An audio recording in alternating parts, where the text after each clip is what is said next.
Compel பண்ணி கூப்பிடுறாங்க அப்படின்னு நம்ம தலை அஜித் சொன்னார். அந்த மாதிரியானது ஒரு குவாலிட்டி தைரியம் இவர்கிட்ட இருக்கானா? அது இல்லை. ஒரு முதலமைச்சருக்கு வேணும். ஏன்னா நாளைக்கு ஒரு போராட்டம் நடக்கும், போராட்டம் நடந்தால் நான் தமிழ்நாட்டை விட்டு வெளியேறிடுறேன் அப்படின்னு சொன்னால் அது தமிழ்நாடு கதி என்ன ஆகும்? ஒன்று. நேற்றைக்கு அவர் உடனே இன்னும் முதுகெலும்பு ஸ்பெஷலிஸ்டா வல்லுனர் அப்படின்னு அரசியலுக்கு தெரியாதான்னு கேட்டிருக்காரு சார். அரசியலுக்கு வந்தது உங்களுக்கு தெரியாதான்னு கேட்டிருக்காரு. அதுதான், அதுக்கு தான் வரேன். யாருக்குமே தெரியலையே. இவர் ஏற்கனவே அரசியலுக்கு வந்துட்டாருன்னு. அதாவது அரசியல் பற்றி கருத்து கூறுவது என்பது வேறு, அரசியல்ல அமைப்பு ரீதியாக செயல்படுறதுங்கிறது வேறு. எனக்கு தெரிய கமலஹாசன் அவர்கள் கருத்து சொல்லி இருக்கலாம், ஆனால் அரசியல்ல அமைப்பு ரீதியாக செயல்பட துவங்கினாரான்னா அது இல்லை. அதனாலதான் அவரே என்ன ட்வீட் பண்றார், முடிவெடுத்தால் முதல்வர். அப்படின்னா என்ன அர்த்தம்? இதுவரை முடிவு எடுக்கலேன்னு அர்த்தம். நான் சொல்லல, அவரே சொல்றார். ஆனா அவர் என்ன கருத்து சொல்லி இருக்கார்? நான் ஹிந்தி திணிப்பை எதிர்த்த பொழுதே அரசியலுக்கு அப்படித்தானே சொல்லியிருக்கார். தெரியாம வந்துட்டாரோ? ஆனா அதுல என்னோட கேள்வி, அந்த இந்தி திணிப்பை இவர் எதிர்த்து அறிக்கை கொடுத்தது ஏக் தூஜே கேலியேவுக்கு முன்னாடியா இல்ல ஏக் தூஜே கேலியேக்கு பின்னாடியா? அதையும் சொல்லணும்ல. சினிமாவுக்கு காசு சம்பாதிக்க பிழைப்பு நடத்தன்னா ஹிந்தி வேணும் எனக்கு. அதைத்தான் நான் திராவிட முன்னேற்ற கழக செயல் தலைவருடைய இரட்டை நிலைப்பாட்டை எதிர்த்து இருக்கிறேன். அவரோட உறவினர் நடத்துற பள்ளிக்கூடம் வேளச்சேரி சன்ஷைன், அந்த பள்ளிக்கூடத்தில் குழந்தைகள் தமிழ்ல பேசினா தே ஆர் ஃபைன்டு. தமிழ் விரோதம். அந்த மாதிரி இரட்டை நிலைப்பாடு, இரட்டை நாக்கு இருந்தா டெபினட்டா மக்கள் அதுக்கு எதிர்ப்பு தெரிவிப்பாங்க. சரி, இவர் அப்பவே அரசியலுக்கு பிரவேசம் பண்ணியாச்சுன்னா இன்னொரு சில அடிப்படையான கேள்வி வருது. அப்படியானால் இன்றைக்கு இந்த அதிமுக அரசாங்கத்தை நானும் கடுமையாக விமர்சிச்சிருக்கேன். நான் இன்னைக்கு இல்ல, சட்டமன்றத்திலேயே செல்வி ஜெயலலிதா அவர்கள் முதலமைச்சராக இருக்கும் பொழுது 110 ஸ்டேட்மெண்ட் அவரை கொடுக்க விடாமல் நேரடியாக தடுத்து அமரச் செய்தவன் நான். இருந்தாலும் எங்களுக்குள் நல்ல உறவு உண்டு. அந்த மாதிரியாக இவர் விஞ்ஞானபூர்வமாக தமிழகத்தை கொள்ளையடித்த திமுக ஆகாயத்திலே அன்னைக்கும் ஊழல், ஆகாயத்திலே இன்னைக்கும் ஊழல். ஆகாயத்தில் அன்னைக்கு என்ன ஊழல்? காட்டுக்கு பூச்சி மருந்து அடிக்கிறதுல ஏக்கருக்கு 6 நயா பைசா திருடின கட்சி திமுக. அதே மாதிரியா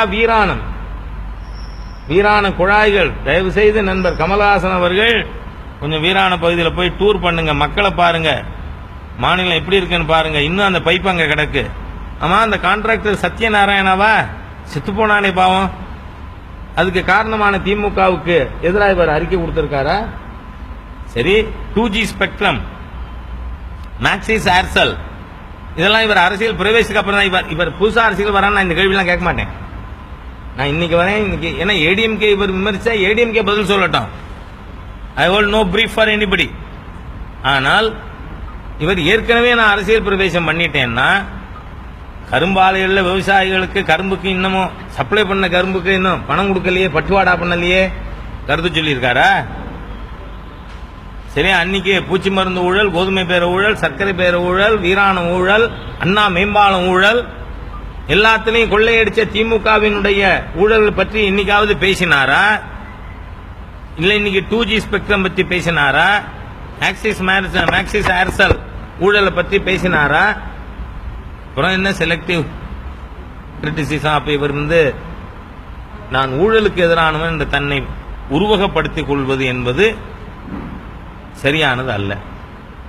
அதைத்தான் சொல்லியிருக்கேன். ஆகவே இவர் இன்னைக்கு அதிமுக அமைச்சர்களை விமர்சிக்கிறாருன்னா நானே விமர்சனம் பண்ணியிருக்கேனே. 1 வருஷமா அரசாங்கமே நடக்கல.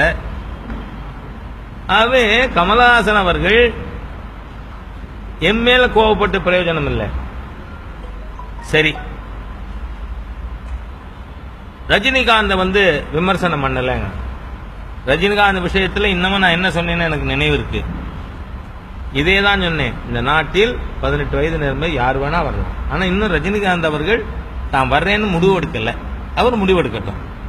அரசியலுக்கு வரணுமா, இல்ல அரசியலுக்கு வந்தால் தனி கட்சியா வரணுமா, இல்ல ஏதாவது கட்சியில் இணையணுமா என்கின்ற கருத்தை அவர் தெரிவிக்கவில்லை. அவரே தெளிவா சொல்லியிருக்கார், நாங்க ஆண்டவன் என்ன சொல்றானோ அதை செய்வேன். எனக்கும் ஆண்டவன் மீது நம்பிக்கை இருக்கு.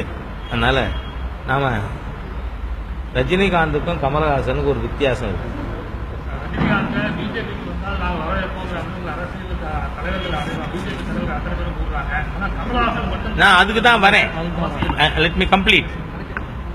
ரஜினிகாந்துக்கும் கமலஹாசனுக்கும் இருக்கிற வித்தியாசம் என்னன்னா, ரஜினிகாந்த் எந்த மதத்தையும் புண்படுத்தல, விமர்சிக்கல.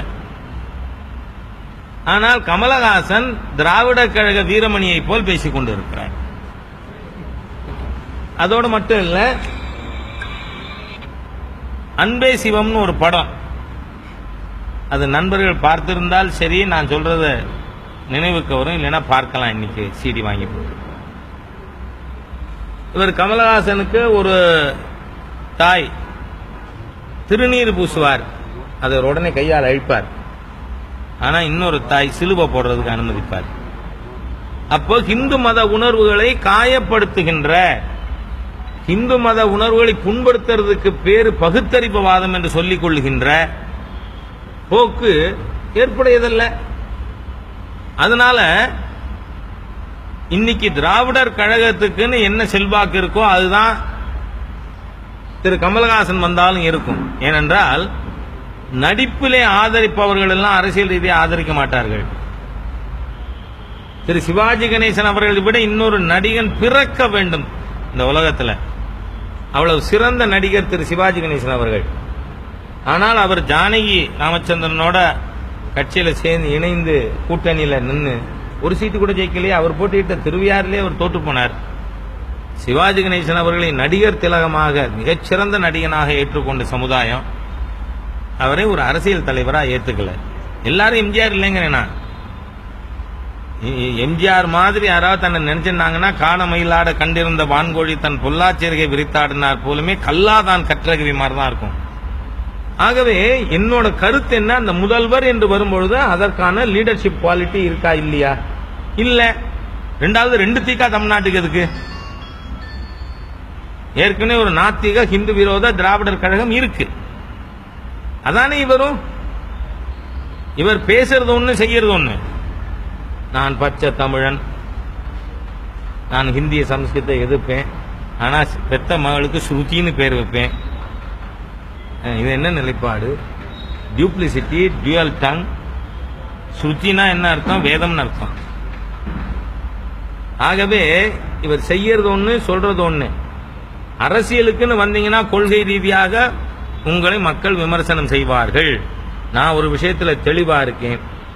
இந்து மதத்தை அசிங்கப்படுத்துகின்ற, இந்து மத பழக்க வழக்கங்களை கிண்டலும் கேலியும் சினிமாவில் செய்கின்ற, நான் சில பேரை மாதிரியா பர்சனல் லைஃபுக்கு போக விரும்பல. ஆனா ஒரு விஷயம் நான் தெளிவா சொல்ல விரும்புறேன். RSS இரண்டாவது தலைவர் ஸ்ரீ குருஜி கோல்வால்கர் ஒரு முறை சொன்னது எனக்கு நினைவு வருகிறது. Character is indivisible. நான் இப்போ I am just quoting Sri Guruji. Character is indivisible. Personal லைஃபுக்கு ஒரு கேரக்டர், பப்ளிக் லைஃபுக்கு ஒரு கேரக்டர் இருக்க முடியாது. ஏன்னா அது ஒரு குணாதிசயம். A person who cannot be loyal to his wife or husband cannot be loyal to people at large. இதுதான் ஒரு தலைவனுடைய குணாதிசயம் பற்றிய கருத்து. அது இதுக்கு மேல எலாபரேட் பண்ண விரும்பல நான். என்றால் அவர் சொன்ன மாதிரியா ஏதோ முதுகெலும்பு நிபுணரா நிபுணரா இந்த மாதிரியா கேட்டு இவர் என்ன இந்த நிபுணரா அதெல்லாம் நான் கேட்க விரும்பல. ஆனால் அவருடைய சமூக கொள்கை சித்தாந்தம், அது பற்றி அவர் இதுவரை தெரிவித்திருக்கின்ற கருத்துக்கள் பெரோச்சியல், பாரபட்சமானது, ஹிந்து விரோதமானது. அதனால தமிழ்நாட்டில் இன்னொரு ஹிந்து விரோத கட்சி தேவையில்லை. ஏற்கனவே திமுக இருக்கு. அதைத்தான் நான் இன்னைக்கு சொல்லியிருக்கேன். இதுக்கு மேல நீங்க ஏதாவது கேட்கணும்னா கேட்கலாம்.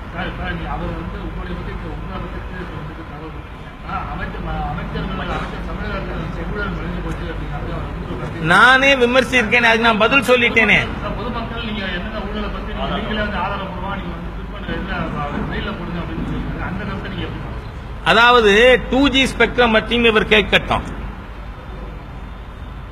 பூச்சி மருந்து ஊழல், அண்ணா மேம்பால ஊழல், வீராணம் ஊழல், கோதுமை பேர ஊழல், சர்க்கரை பேர ஊழல், சத்யநாராயணா தற்கொலை, உதயகுமார் படுகொலை, இது எல்லாத்தையும் பற்றியும் கருத்து போடட்டும்ங்கிறேன். I welcome. ஏன்னா ஊழல்ல செலக்டிவ் ஊழல் என்ன? அப்ப பேசும்பொழுது என்ன தோணுது, இவர் திராவிட முன்னேற்ற கழகத்தின் ஊதுகுழலாக உள்ளே தள்ளப்பட்டு இருக்கிறாரோ என்கின்ற எண்ணம் அனைவருக்கும் ஏற்பட்டு இருக்கிறது. அதனால he has to dispel that doubt in the minds of the people. இந்த பிரச்சனை இவரை பின்னணியிலே இருந்து ஸ்டாலின் இவரை ஒரு டூலா பயன்படுத்தி குளத்துக்குள்ள தள்ளி விட்டுட்டார். இப்ப நீச்சல் இருக்க வேண்டிய அவசியம் கமலஹாசனுக்கு வந்துடுது. அதனால இப்ப இதை பற்றி பேசுறார். நான் ஆரம்பத்திலிருந்து பேசுவோங்கிறேன். அதனால நான் ஏற்கனவே சொல்லியிருக்கேன், 50 ஆண்டுகள் திராவிட இயக்கங்களின் ஊழலாலே, அவருடைய செயல்பாட்டாலே தமிழன் தமிழகம் பின்னடைவை சந்தித்திருக்கிறது. அதனால திராவிட கட்சிகளின் அஸ்தமனத்தில் தான் தமிழகத்துக்கு விடியல். நான் தெளிவா பேசியிருக்கேன். நான் 2 எழுத்து பேசியிருக்கேன். அதனால நான் எந்த சைடும் எடுக்கல. ஆனா கமலஹாசன் அவர்கள் சைடு எடுத்து திமுகவின் ஊதுகுழலாக உள்ளே தள்ளப்பட்டு இருப்பதாக ஒரு உணர்வு ஏற்பட்டிருக்கு. அதனால அவரோட நலனுக்கே சொல்றேன்னா, ஒன்னு அதை டிஸ்பல் பண்ணணும். நீங்கள் ஹிந்து விரோதி அல்ல, ஹிந்து மத நம்பிக்கையை நக்கல் அடிக்கிற நெய்யாண்டி செய்கின்ற வக்கர புத்தி உங்களுக்கு இல்லைங்கிறத முதல்ல தெளிவுபடுத்துங்க. ஏன்னா நீங்க விபூதியை அழிச்சிங்க, ஆனா சிலுவை போட அனுமதிச்சிங்க. அந்த படம் இருக்கு, அது இல்லைன்னு மறுக்க முடியாது. நான் இல்லாத விஷயம் பேசுறவன் இல்லை. அதுக்கு பதில் சொன்ன நான் என்ன நிபுணருங்கிறது பார்ப்பேன். நான் இவரை விட என்னோட 7 வயதிலிருந்து பொது வாழ்க்கையில் இருக்கிறவன் 53 ஆண்டுகளாக. அதனால கொள்கை ரீதியாக, சித்தாந்த ரீதியாக, அரசியல் ரீதியாக விவாதிப்போம். 50 வருஷமா இந்த திராவிட கட்சியில் வந்த பிறகு என்ன நடந்திருக்குன்னு அதை அவர் எதுக்கட்டும் வரவேற்கிறேங்கிறேன். நீட் தேர்வு பிரச்சனை, ஹைட்ரோ கார்பன் பிரச்சனை, கதிராமங்கலம் பிரச்சனை எல்லாமே அமைங்கி போச்சு. இங்க ஒரு திசை திருப்பமான வேலை அப்படிங்கிற அமைப்பு ஒரு குற்றச்சாட்டு முன்வைக்கிறாங்க. இப்போ நீங்க அதிமுக அமைச்சர்கள்ட்ட பேசல, நீங்க எல்லாரும் பிஜேபி ஆல் இண்டியா செக்ரட்டரி கிட்ட பேசுறீங்க. எல்லா மத்தியிலுமே உங்க கையில தானே சார் இருக்கு. எப்படி இல்ல, அதாவது நான் ஏற்கனவே இது பற்றி ஜனவரி மாதம் 16ஆம் தேதியிலிருந்து பேசிக் கொண்டிருக்கேன். அது ஜல்லிக்கட்டு பிரச்சனையா இருக்கட்டும், நெடுவாசல் பிரச்சனையா இருக்கட்டும், கதிராமங்கலம் பிரச்சனையா இருக்கட்டும், இதில் எந்த பிரச்சனையும் 2014 மே மாதம் 26ஆம் தேதிக்கு பிறகு துவங்கிய பிரச்சனை அல்ல. தமிழக பாடம்